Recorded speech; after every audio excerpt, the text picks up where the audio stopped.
ಕೇಸ್ನಲ್ಲಿ ದರ್ಶನ್ನ ಪಾರು ಮಾಡೋದಕ್ಕೆ ಭಾರಿ ಕಸರತ್ತು ಸರ್ಕಾರದ ಮಟ್ಟದಲ್ಲಿಯೇ ನಡೀತಾ ಇದೆ. ಅದು ಮುಖ್ಯಮಂತ್ರಿಗಳವರೆಗೂ ಒತ್ತಡ ಹಾಕುವಂತಹ ಕೆಲಸ ಆಗ್ತಾ ಇದೆಯಾ? ಮುಖ್ಯಮಂತ್ರಿಗಳು ಗೃಹ ಮಂತ್ರಿಗಳಿಗೆ ಒತ್ತಡ ಹಾಕಿ ದರ್ಶನನ್ನ ಈ ಕೇಸ್ನಿಂದ ಬಚಾವ್ ಮಾಡೋದಕ್ಕೆ ಎಲ್ಲ ರೀತಿಯ ಪ್ರಯತ್ನಗಳಾಗ್ತಾ ಇದೆ ಅನ್ನುವಂತಹ ಪ್ರಶ್ನೆ ಮೂಡ್ತಾ ಇದೆ. ಸಿಎಂ ಗೃಹ ಸಚಿವರ ಬೆನ್ನು ಬಿದ್ದೆ ಕಾಟೇರ ಕಾವಲು ಪಡೆ. ದರ್ಶನ್ ಪರ ಬ್ಯಾಟ್ ಬೀಸಿದವರಿಗೆ ಸಿಎಂ ಶಾಕ್ ಕೊಟ್ಟಿದ್ದಾರೆ. ಯಾರು ಇನ್ಫ್ಲೂಯೆನ್ಸ್ ಮಾಡೋದಕ್ಕೆ ಬಂದಿದ್ರು, ದರ್ಶನನ್ನ ಬಚಾವ್ ಮಾಡಿ ಅಂತ ಯಾರು ಹೇಳೋದಕ್ಕೆ ಬಂದಿದ್ರು, ಅವರಿಗೆ ಮುಖ್ಯಮಂತ್ರಿಗಳು ಸರಿಯಾದ ಉತ್ತರವನ್ನ ಕೊಟ್ಟಿದ್ದಾರೆ. ಅಲ್ಲಿಗೆ ಪೊರ್ಕಿ ಪಡೆಗೆ ಸಿಎಂ ಸಿಕ್ಸರ್ ಅನ್ನೇ ಸಿಡಿಸಿದ್ದಾರೆ. ಹಾಗಿದ್ರೆ ಈ ರೀತಿ ಇನ್ಫ್ಲೂಯೆನ್ಸ್ ಮಾಡೋದಕ್ಕೆ ಬಂದವರಿಗೆ ಹೋಮ್ ಮಿನಿಸ್ಟರ್ ಮತ್ತು ಸ್ವತಃ ಮುಖ್ಯಮಂತ್ರಿಗಳು ಹೇಳಿದ್ದೇನು?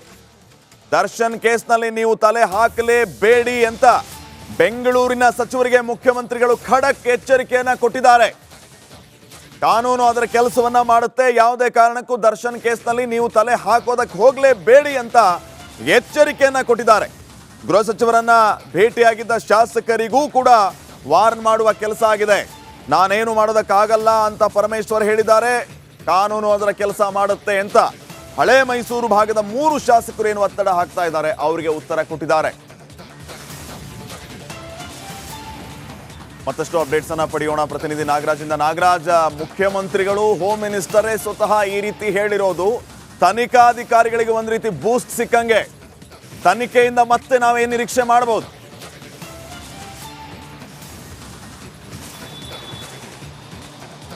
ಖಂಡಿತ ಶ್ರೀಪಾದ್, ಏನು ಇಷ್ಟು ದೊಡ್ಡ ಪ್ರಕರಣದಲ್ಲಿ ತನಿಖಾಧಿಕಾರಿಗಳಿಗೆ ಪ್ರಮುಖವಾಗಿ ಬೇಕಾದಂಥದ್ದು, ಅದರಲ್ಲೂ ಹೈ ಪ್ರೊಫೈಲ್ ಕೇಸ್ಗಳನ್ನು ಹ್ಯಾಂಡಲ್ ಮಾಡುವಂಥ ತನಿಖಾಧಿಕಾರಿಗಳಿಗೆ ಒಂದು ಸ್ವತಂತ್ರ ಬೇಕು. ಮತ್ತು ಯಾವುದೇ ಏನು ಸಾಕ್ಷಿಗಳು ಲಭ್ಯ ಆಗ್ತವೆ ಮತ್ತು ಏನು ಸರ್ಕಮ್ಸ್ಟೆನ್ಸಸ್ ಇರುತ್ತೆ ಅದಕ್ಕೆ ತಕ್ಕಂತೆ ತನಿಖೆಯನ್ನು ಮುಂದುವರಿಸ್ಕೊಂಡು ಹೋಗುವಂಥ ಒಂದು ಸ್ವತಂತ್ರ ತನಿಖಾಧಿಕಾರಿ.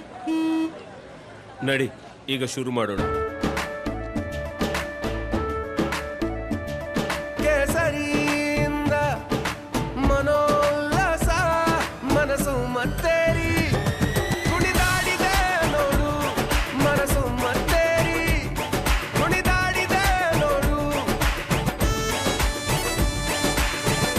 ಕ್ಷಣ ಕ್ಷಣವೂ ಆಚರಿಸಿ ಕೇಸರಿ ಹಬ್ಬ. ವಿಮಲ್ ಬಾಯಲ್ಲಿ ಹೇಳಿ ಕೇಸರಿ. ಇದ್ದಾಗ ಮಾತ್ರ ಒಂದು ಪ್ರಕರಣಗಳಲ್ಲಿ ಆರೋಪಿಗಳಿಗೆ ಶಿಕ್ಷೆಗೆ ಒಳಪಡಿಸೋದಕ್ಕೆ ಸಾಧ್ಯ ಆಗುವಂಥದ್ದು.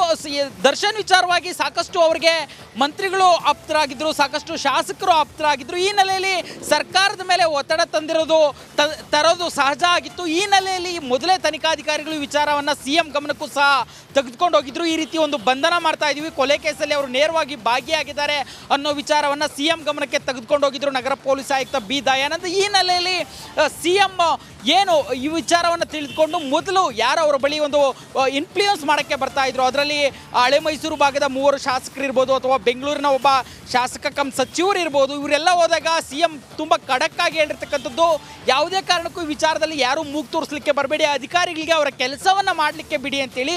ಇದರಿಂದಾಗಿ ತನಿಖೆಯನ್ನು ಸಾಕಷ್ಟು ಸೂಕ್ತವಾಗಿ ಮತ್ತು ಅದಕ್ಕೆ ಸಂಬಂಧಿಸಿದ ಸಾಕ್ಷ್ಯಾಧಾರಗಳನ್ನು ಸಂಗ್ರಹಿಸಿ ನ್ಯಾಯಾಲಯಕ್ಕೆ ಕೊಟ್ಟರೆ ಮುಂದಿನ ದಿನಗಳಲ್ಲಿ ಈ ಪ್ರಕರಣಕ್ಕೆ ಸಂಬಂಧಿಸಿದಂತೆ ಆರೋಪಿಗಳಿಗೆ ಶಿಕ್ಷೆ ಆಗೋದ್ರಲ್ಲಿ ಸರ್ಕಾರ ತೆಗೆದುಕೊಂಡಿರ್ತಕ್ಕಂಥ ಈ ಒಂದು ನಿಲುವು ಬಹಳ ದೊಡ್ಡ ಪಾತ್ರವನ್ನು ವಹಿಸುವಂಥದ್ದು. Shripad, okay, thank you Nagaraj ಮಾಹಿತಿಗಾಗಿ.